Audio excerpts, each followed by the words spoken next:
Hello dear friends. Welcome back to the channel. I'm really glad you're here today, because this is not a lesson. This is a part of my life I stayed quiet about for a long time. If English has ever felt close to you, but still out of reach when you tried to speak, then this video is meant for you. I understood English for years, but I still avoided speaking it whenever I could.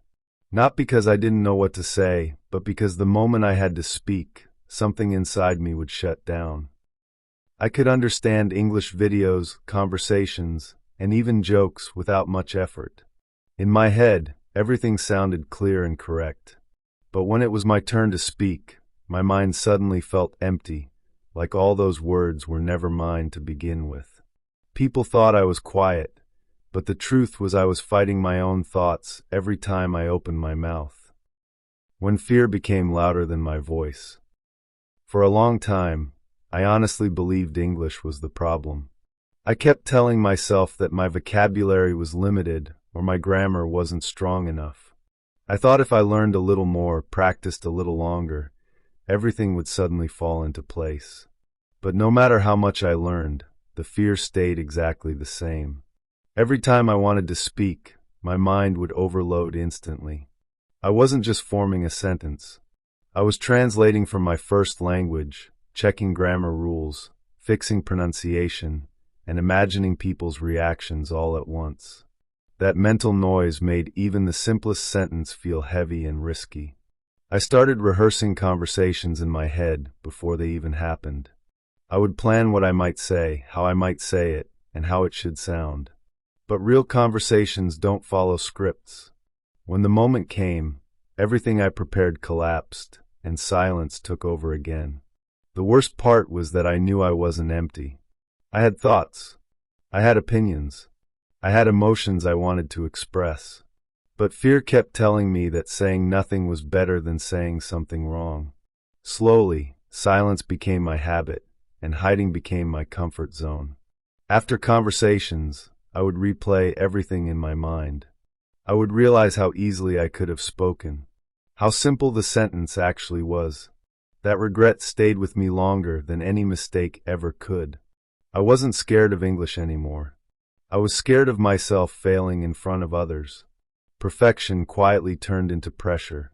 The more I tried to sound perfect, the more afraid I became of even starting. I didn't understand back then that fluency grows through mistakes, not through waiting. By avoiding mistakes, I was also avoiding progress. That's when a hard truth slowly hit me. My English wasn't holding me back. My fear was. And as long as fear was louder than my voice, no amount of learning could move me forward. The moment I stopped running from my voice, there wasn't a dramatic day where everything suddenly changed. No big speech. No sudden confidence. It was much quieter than that.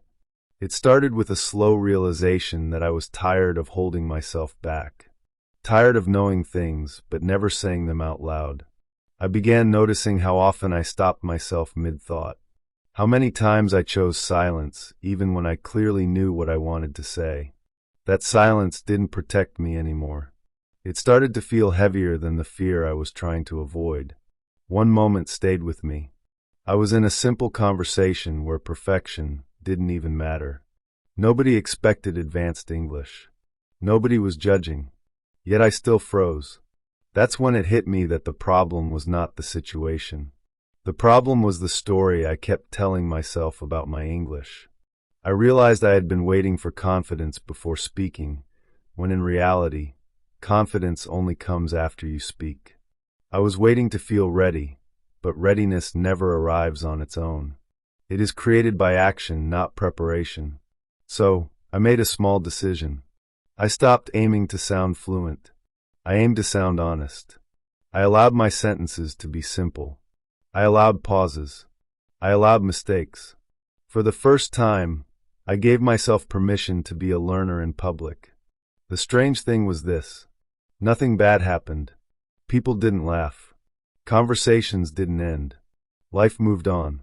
And with every imperfect sentence, something inside me became lighter. My fear slowly lost its power. That was the real turning point. Not when my English improved, but when my relationship with mistakes changed. I stopped treating them as failures and started seeing them as proof that I was finally moving forward, learning to speak without asking for permission. After that shift, something important started changing inside me, but it wasn't loud or obvious. I didn't suddenly become confident or fluent. What changed was the way I approached speaking. I stopped treating English like an exam I had to pass and started treating it like a tool I was allowed to use. Earlier, before every sentence, I used to ask myself silent questions. Is this correct? Is this the right word? What if I make a mistake? What if they judge me? Those questions used to block my voice before it even came out. Now, I replace them with just one question. Can they understand what I'm trying to say? That one change made everything lighter. My sentences became simpler, but my communication became clearer. I stopped chasing perfect grammar and started chasing connection. And the more I focused on connection, the less space fear had in my mind. I also understood that fluency is not about speed or accent. It is about comfort. Comfort with pausing. Comfort with repeating yourself. Comfort with not knowing the exact word and still continuing the sentence. Once I allowed myself that comfort, speaking stopped feeling like pressure. There were still mistakes. Many of them. Sometimes I used the wrong word. Sometimes my sentence broke in the middle. Sometimes I had to start again. But instead of feeling embarrassed, I reminded myself that this was part of the process I had been avoiding for years. Slowly, I started trusting my voice. Not because it was perfect, but because it was mine. I spoke more in small moments. Short replies. Simple opinions. Everyday conversations.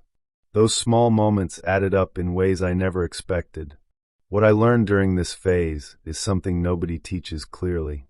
You don't gain confidence and then speak. You speak first, and confidence slowly follows. Every imperfect sentence is a step forward, even if it doesn't feel like one at that moment. Looking back, I realized I wasn't learning English. I was unlearning fear. And once fear stopped controlling my voice, English finally had space to grow naturally. What I wish I had understood earlier. For a long time, I thought something was missing in me. I thought maybe I wasn't confident enough, smart enough, or talented enough to speak English freely. I kept comparing myself to people who spoke smoothly and effortlessly, without seeing the years of mistakes behind their fluency. What I wish I had understood earlier is that everyone who speaks confidently today once sounded unsure. Nobody starts fluent. They start willing. Willing to sound wrong. Willing to pause. Willing to continue even when their sentence doesn't come out the way they imagined. I also wish I had understood that English is not a performance. You are not on a stage being judged.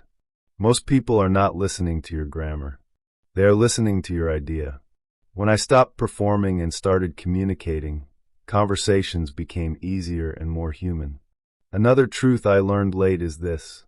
Your accent is not a weakness. Your pauses are not a failure. Your simple sentences are not something to be ashamed of. They are signs that you are trying, and trying is always better than staying silent. I spent years trying to sound like someone else, copying accents, copying phrases, copying confidence. But the day I allowed myself to sound like me, speaking became natural. My English didn't need to be impressive. It needed to be real. If you are watching this and feeling stuck, I want you to know something. You don't need permission to speak. You don't need to reach a certain level first. You don't need to eliminate fear completely. You only need to start, even if your voice shakes. Because the truth is simple. English will not grow while you are hiding. It grows when you use it. And the moment you stop waiting to be ready is the moment your journey actually begins. If you've reached this part of the video, I want you to pause for a moment and really listen to this. You are not silent because you are weak. You are silent because you have been too hard on yourself. You've been waiting for permission that nobody ever gives, and for confidence that only comes after you speak. English is not asking you to be perfect. It is only asking you to show up. One sentence, One thought, one imperfect attempt. That is enough to begin. Your voice does not need approval to exist, and your journey does not need to look like anyone else's. If this story felt familiar, then it means you're not alone in this. There are so many people watching right now who are quietly fighting the same fear. And maybe today is the day you decide to stop hiding and start trying. So, here's a small challenge for you. Speak one sentence in English today, even if it feels uncomfortable. Then come back and comment, "I spoke." Not for me, but for yourself. Let this comment section become a place where fear loses its power. If you want to keep building confidence step by step, without pressure and without judgment, stay here. Subscribe, and let's learn to speak freely together. Do not forget to like the video and share this to your friends. Thank you for watching. See you in the next video.